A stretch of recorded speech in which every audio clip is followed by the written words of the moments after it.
Welcome back. This is Corporate Trader, and as promised, let's get straight to the next management. Mahanagar Gas reported actually a healthy performance in the past quarter. Their margin expansion was supported by price hikes. Volumes as well came in line with expectations. But what's the way ahead? That's the big question. We have Mr. Ashu Shinghal, the Managing Director at Mahanagar Gas, who joins us on the show. Hi, Mr. Shinghal. Good morning, and congratulations actually on a solid showing in Q4. You surprised the street very positively. What kind of a volume growth should the street work with for the coming year, that's FY26? And if you could give us a brief, EBITDA per unit, what should be the sustainable number, given the fluctuations we have seen in the input cost and a couple of price hikes as well? Please go ahead.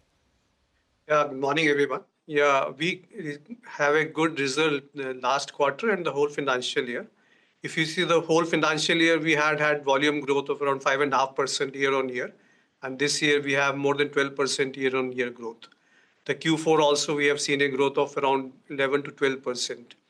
So it has been mainly driven by CNG volumes, and the industrial and commercial volumes have also grown by around 14-15% year on year. So that is the driver. We expect that it will continue this year also, and we expect that 10% growth minimum will be available on the volume side this year. EBITDA per SCM, the margins were around 10.2 rupees this year, which was slightly lower than the last year. But last year was slightly, financially it was much better in terms of margins.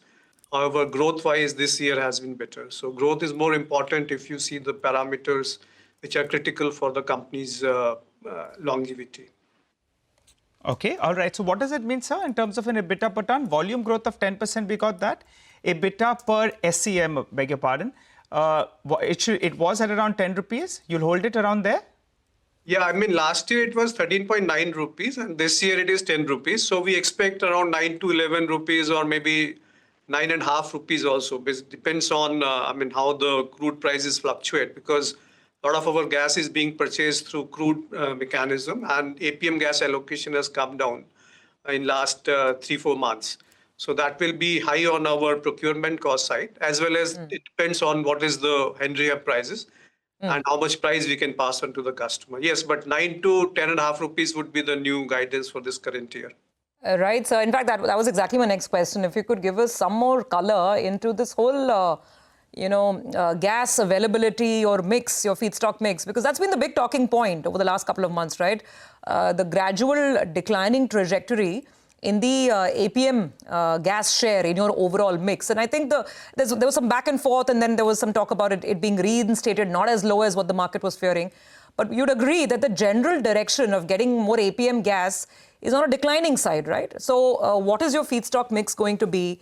And do you feel you have enough elbow room to pass on price hikes in the next couple of months?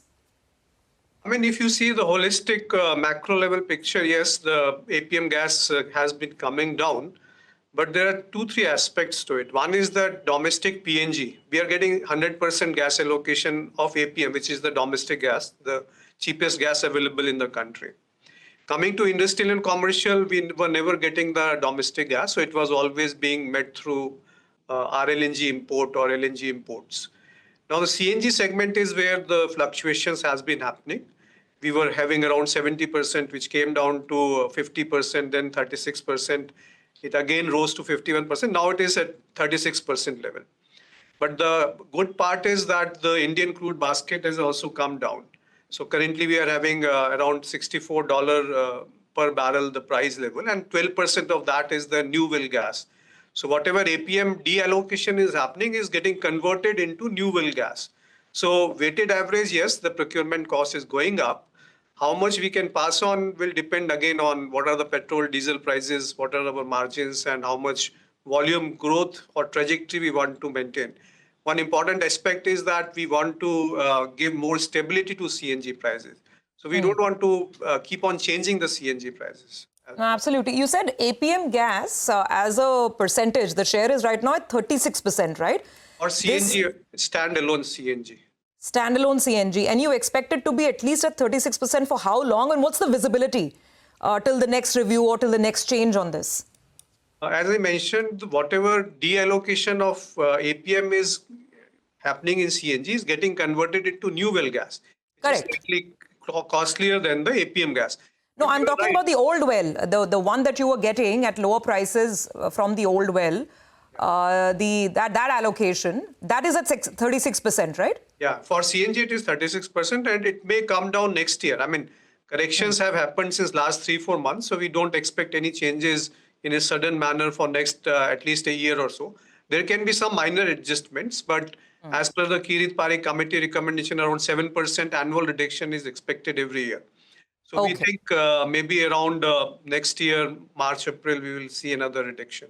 Okay, so 1 year you are stable at 36%, then it could come down by, I mean, the recommendation is 7%. We see what the final view the regulator takes. Got Absolutely. that? Absolutely.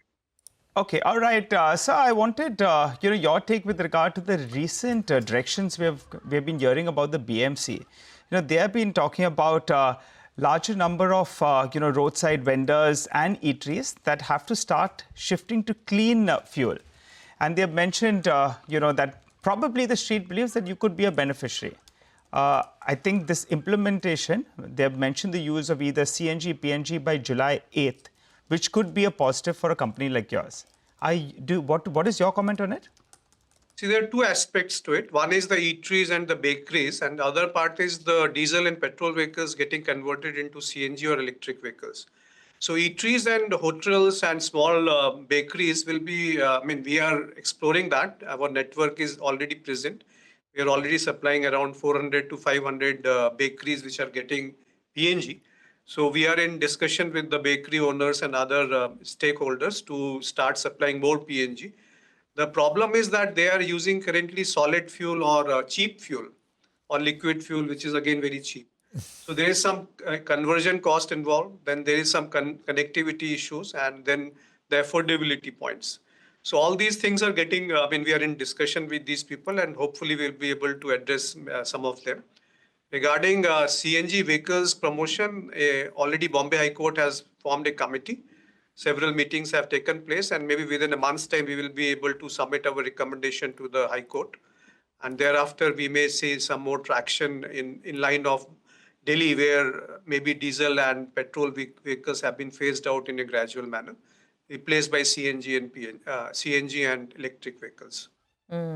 Just last question, sir. You had announced investments in two companies as well on the EV side. I think 3 EV, and there was a battery JV. Just give us a sense, but as this year progresses, how much money are you going to be putting to work in some of these alliances? And what are you expecting from the renewable energy or the EV side? Yes, you are right. We have put around 100 crore in equity investment in 3 EV, three-wheeler electric vehicle manufacturing company in Bangalore. Further, we have already started on-ground activities in IBC, International Battery Company, for battery cell manufacturing. So it will be, currently everything is getting imported from China and Korea for the battery cells, and they are getting packed into battery packs.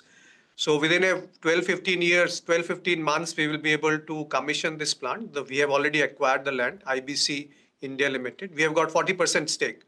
And in the first phase, around 380 crore will be invested by MGL side, which is the 40% stake, and 60% will be put in by IBC US.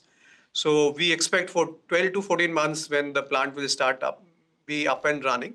Everything is in place. The design and other contractors are already started being finalized. Okay, all right. Thank you very much, sir. Appreciate you joining us and running us through all of that detail. It's always a great conversation and a good catching up on